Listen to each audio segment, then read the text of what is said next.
असदुद्दीन ओवैसी ने राहुल गांधी, तेजस्वी यादव यानी कि महागठबंधन को बिहार के परिप्रेक्ष्य में क्या अल्टीमेटम दे दिया है।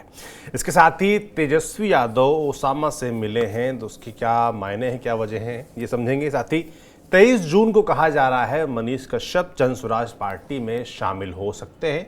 इन्हीं सभी विषयों पर बात करेंगे। नमस्ते, मेरा नाम सौरभ त्रिपाठी है और आप देख रहे हैं हमारा खास शो राग बिहारी।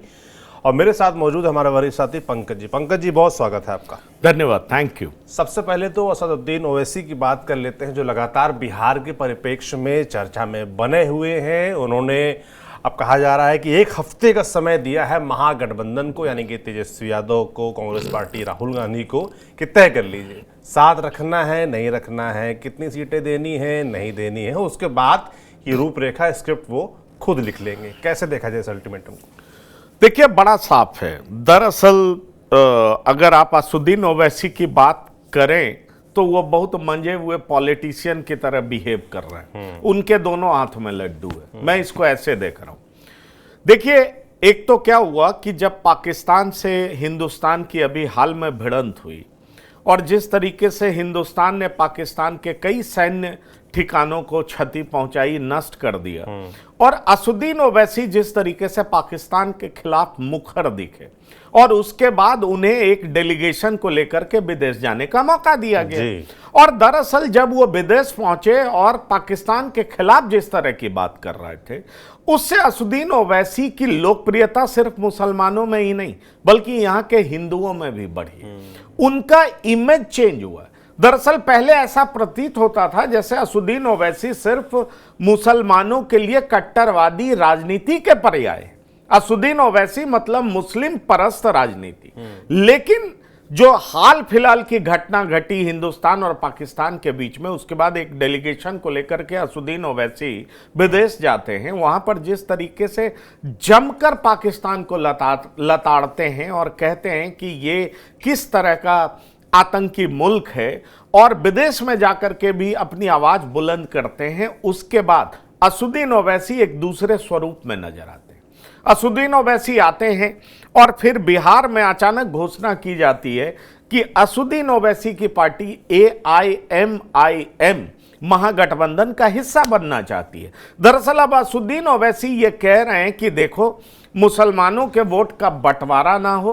ठीक है, हम देश के साथ बाहर हैं, देश के खिलाफ कोई उतरेगा, हम एकता का परिचय देंगे, लेकिन देश के भीतर हम बीजेपी का विरोध करेंगे, और बीजेपी के विरोध के लिए मुस्लिम वोट का बंटवारा ना हो, इसलिए हम महागठबंधन का हिस्सा बनना चाहते हैं।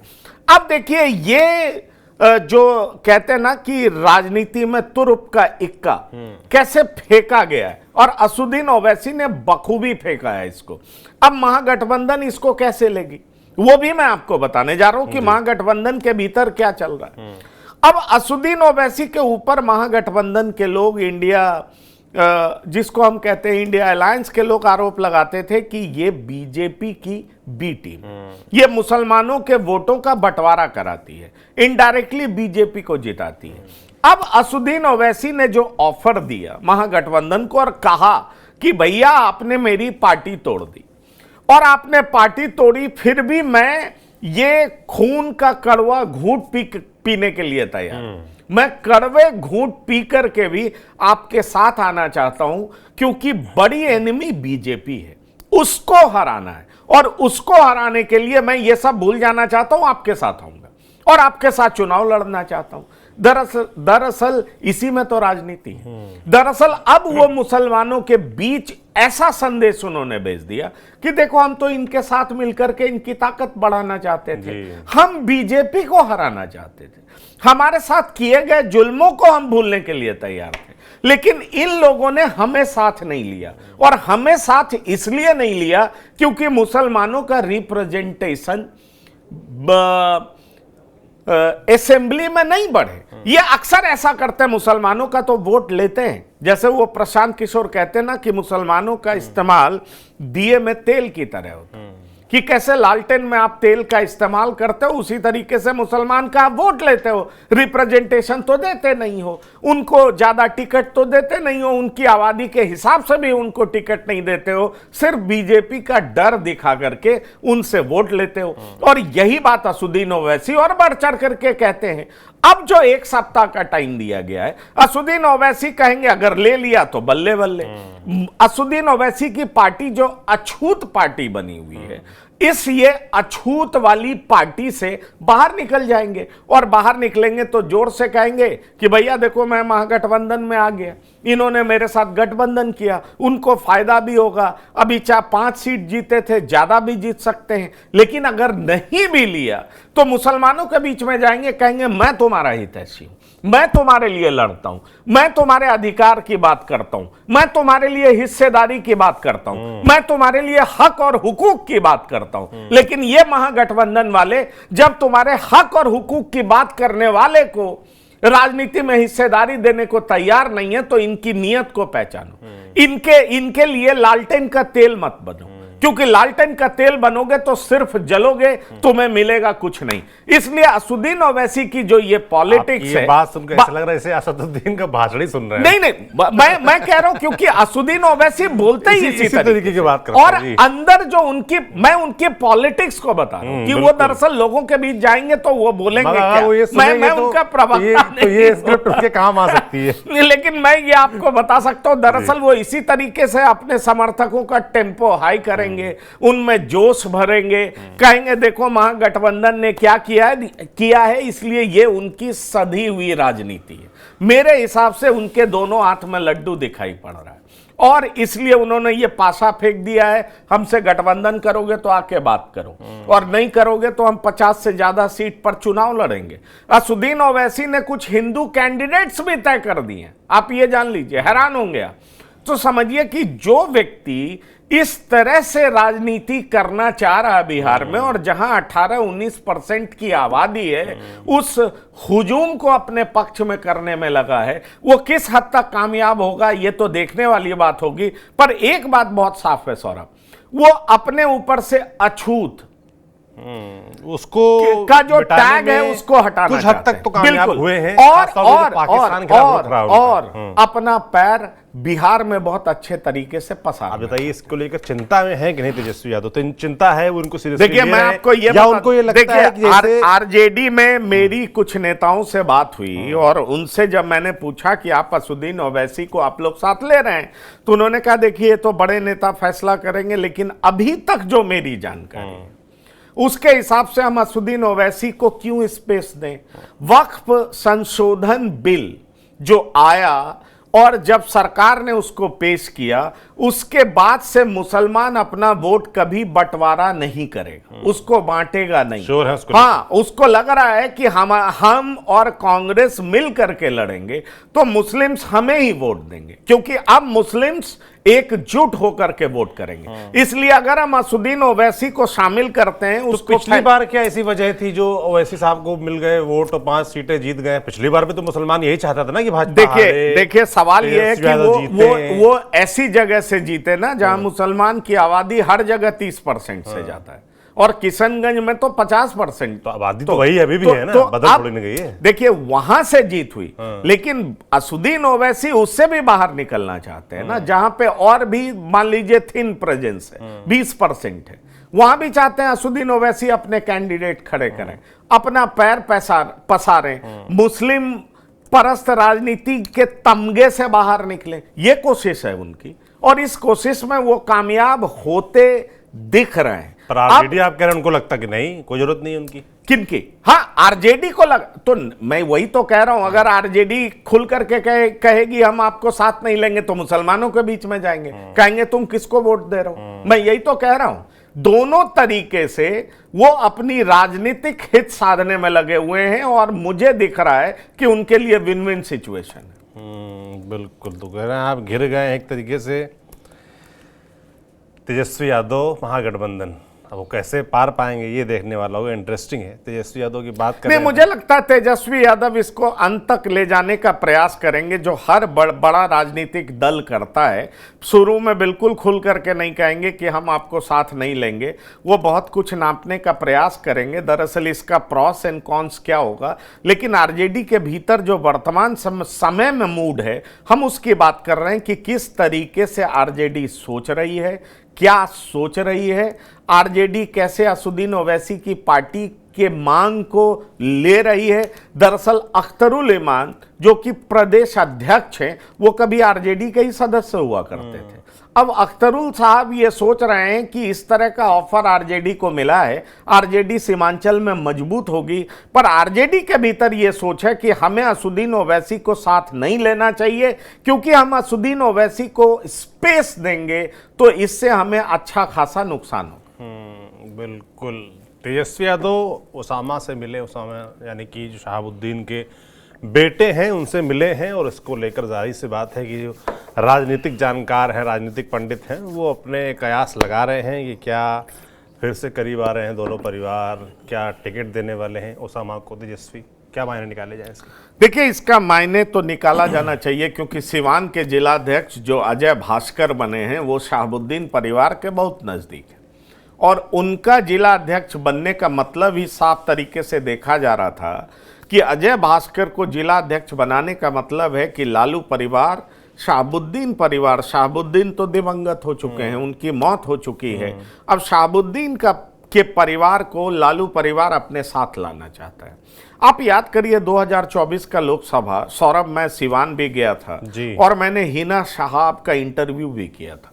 मैंने उनसे बात की थी, उन्होंने तब ये बातें कही थी कि हम किसी भी हाल में किसी भी तरफ नहीं जाएंगे, लेकिन लास्ट में उन्होंने कह दिया कि सिवान की जनता की भलाई के लिए हमें जिधर भी जाना होगा हम जा सकते हैं। और हमने उनसे ये सवाल किया था कि क्या आप एनडीए के साथ जा सकती हैं, तो उन्होंने कहा था सिवान की जनता की भलाई के लिए हम कहीं भी जा सकते हैं। मतलब एक तरीके से उन्होंने विकल्प, सारे द्वार उन्होंने खोल करके रखे थे। पर एक चीज बहुत साफ नजर आ रहा था कि हिना साहब आरजेडी से खुश नहीं है, उनकी नाराजगी दिख रही थी, और उसकी एक बड़ी वजह भी थी कि जिस तरीके से उनके पति की मौत हुई और आरजेडी से जिस तरह का समर्थन वो एक्सपेक्ट कर रही थी, उन्हें आरजेडी का उस तरह का समर्थन नहीं मिला।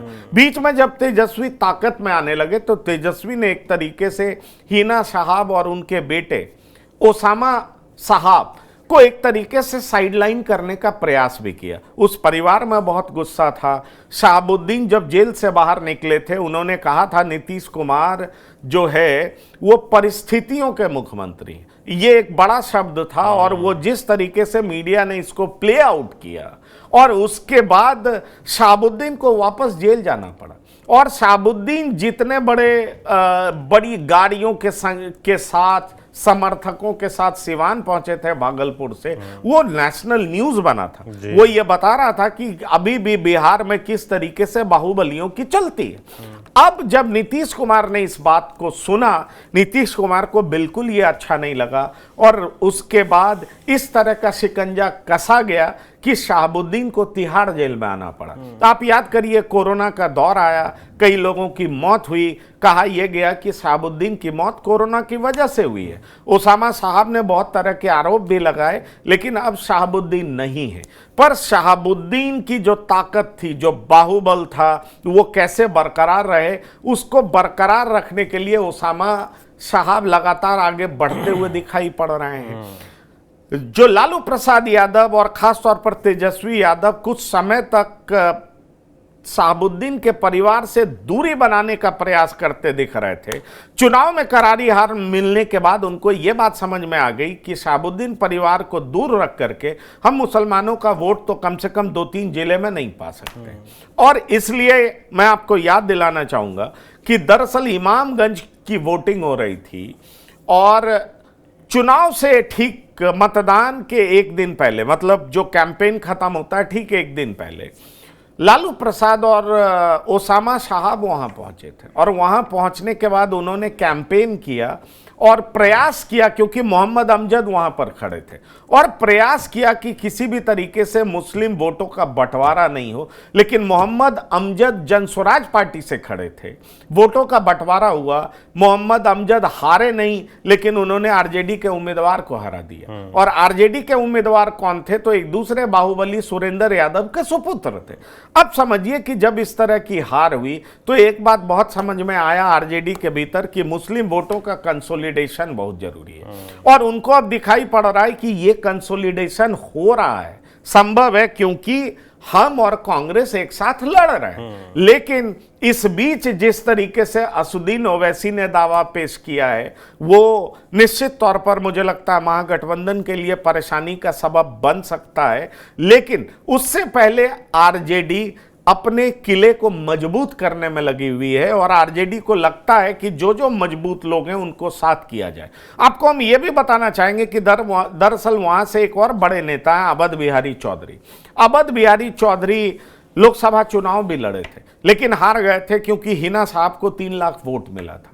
अवध बिहारी चौधरी बनाम शहाबुद्दीन चलता रहा है, लेकिन जब शहाबुद्दीन थे तो अवध बिहारी चौधरी बहुत ज्यादा ताकतवर दिखाई नहीं पड़ते थे। लेकिन अवध बिहारी चौधरी का वर्चस्व बढ़ा, अवध बिहारी चौधरी स्पीकर बने, उनका कद बढ़ता हुआ दिखा। लेकिन इस सब के बावजूद आरजेडी कहीं बढ़ती हुई दिखाई नहीं पड़ी।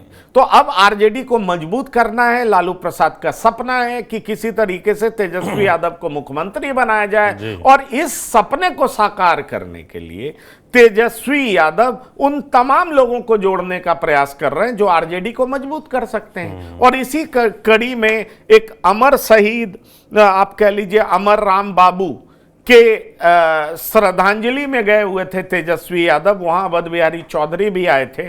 और वो फोटो जो विजुअल देखने को मिला उसमें आप देखेंगे कि संजय यादव ओसामा साहब को अलग सोफे पे बिठाने का प्रयास करते हैं, लेकिन पीछे से अवध बिहारी चौधरी उनका हाथ पकड़ लेते हैं ओसामा का और उसी सोफे पे बिठाते हैं, क्योंकि वो सोफे पे स्पेस कम था। लेकिन चूंकि आप अगर तेजस्वी के बगल में बैठते हैं तो एक मैसेज जाता है कि भाई ओसामा साहब को तेजस्वी बहुत पसंद कर रहे हैं, आरजेडी बहुत पसंद कर रही है। और दरअसल अवध बिहारी चौधरी यही मैसेज देना चाहते थे, और पॉलिटिक्स की ये हकीकत है।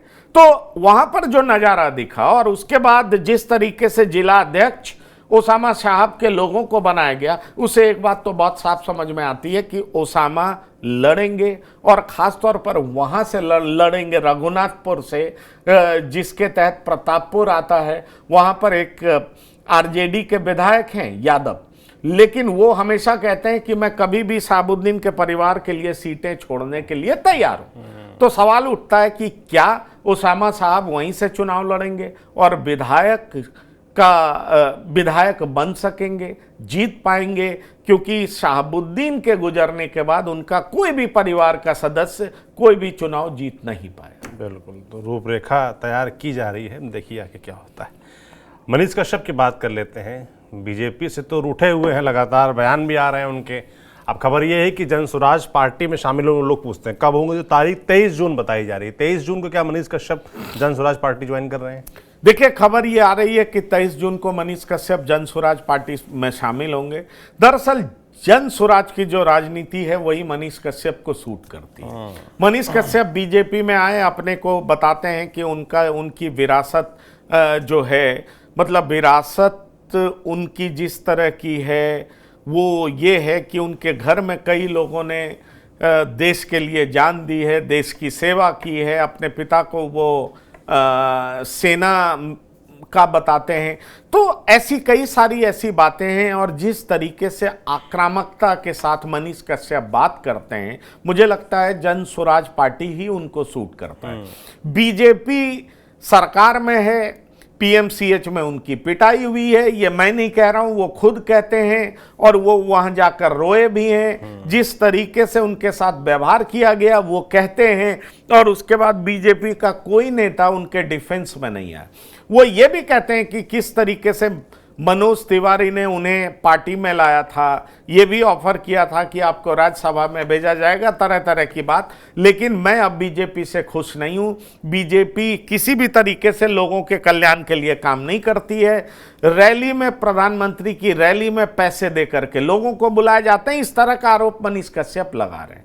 तो अब जन स्वराज पार्टी एकमात्र विकल्प उनके पास बचा हुआ है। और जिस तरीके से जन स्वराज हमलावर है आरजेडी, जेडीयू, बीजेपी, इन तमाम पार्टियों के खिलाफ, मुझे लगता है मनीष कश्यप के लिए अगर कोई सुटेबल पार्टी है तो वो जन स्वराज पार्टी ही है।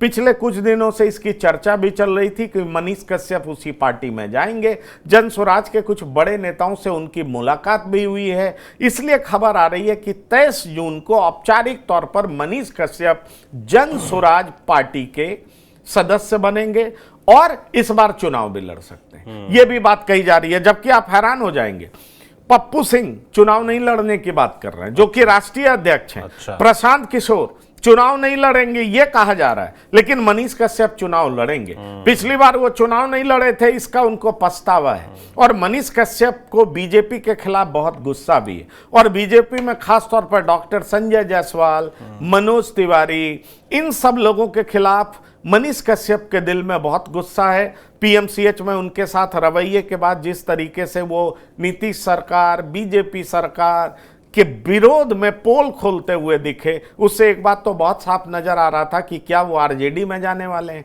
लेकिन आरजेडी में उनकी राजनीति सत्ती हुई दिखाई नहीं पड़ती है, इसलिए जन स्वराज एकमात्र विकल्प है। और मुझे लग रहा है कि वो जन स्वराज का हिस्सा 23 तारीख को हो जाएंगे। बिल्कुल। तो आप लोग देख रहे हैं कि बिहार में तमाम राजनीतिक डेवलपमेंट लगातार हो रहे हैं और ये मुझे लगता है कि चुनाव करीब आते आते होते भी रहेंगे। और बाकी बिहार की राजनीति है और लगातार करवटें ले रही है। असदुद्दीन ओवैसी ने अल्टीमेटम दे दिया है 7 दिन का। तेजस्वी यादव इस पर क्या रुख अपनाते हैं, सबसे ज़्यादा नज़र मुझे लगता है लोगों की इस गठबंधन पर रहेगी। आपका क्या सोचना है असदुद्दीन ओवैसी और महागठबंधन से जो उनकी डिमांड है और गठबंधन को लेकर कमेंट बॉक्स में लिखकर ज़रूर बताएं। देखते रहिए TV9 डिजिटल। शुक्रिया।